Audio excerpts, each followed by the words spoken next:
Hi there, hope you're all doing well. We are now going to start chapter 6. So, with chapter 6, you have 5 different examples for section 6.1. We have the exploration for 6.1 that we're going to start with. So, take a peek at that. You are asked to match each exponential function with its graph.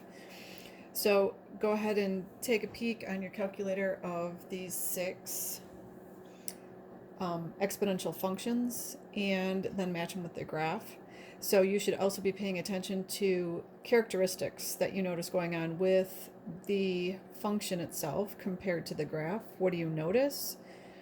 How are things, what are the trends? Where are they all heading to, getting close to, things like that.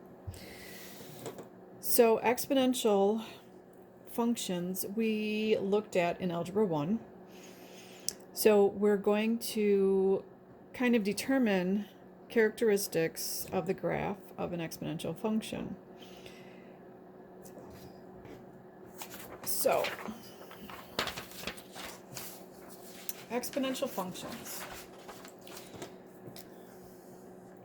It has the form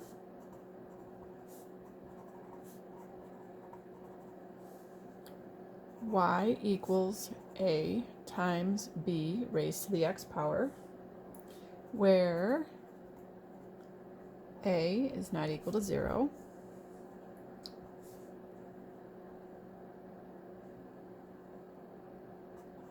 b is positive, and b is not equal to 1. The growth factor, how much this grows or even decays, is the value of b. So, what does exponential growth look like? Exponential growth is where our b value is greater than 1. And our function looks something like this. F of x is equal to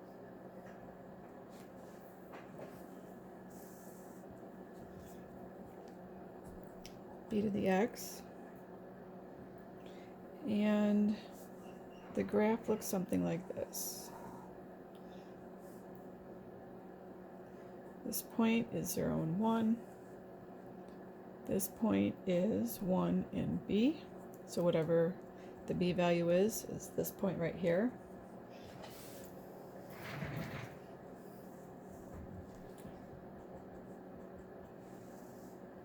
And the x-axis is an asymptote. And we looked at asymptotes in chapter 7. So what that means is it's getting really close to the x-axis, but it's never ever actually touching it. Exponential decay is when our b value falls between 0 and 1. So a fraction, a decimal. So f of x is still b of x. That's our graph. But when we have a decay, it looks like this.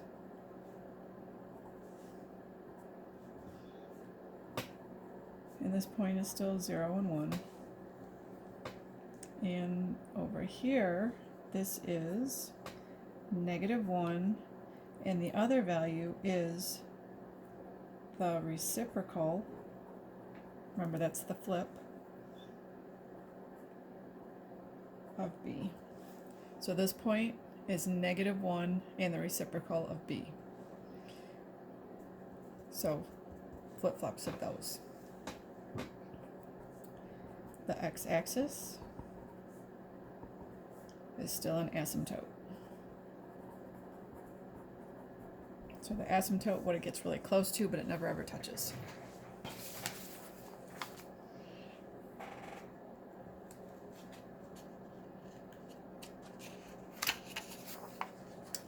Example 1. Tell whether each function represents exponential growth or exponential decay, then graph the function.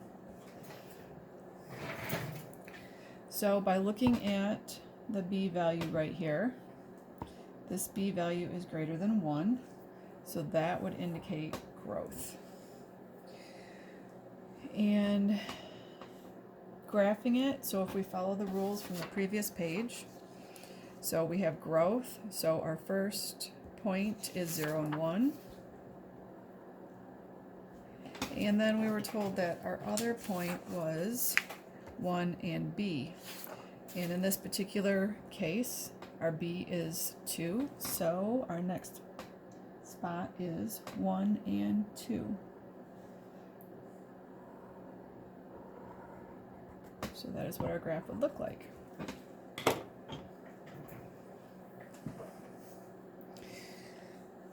Our next example, y equals 1/2 to the x. So this, again, is our b right here.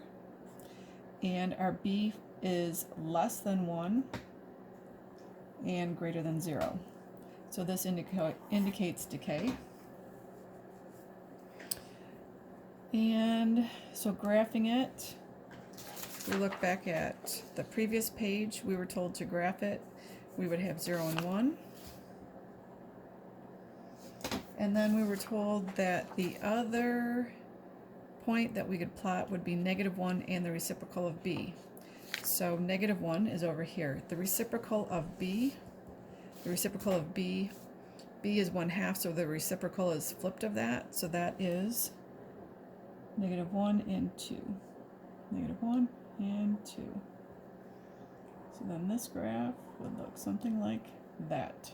You, of course, can put these into your calculators and verify that you have drawn the correct graph. And then you can go into the table, look at the values in the table, and make sure you've done it correctly.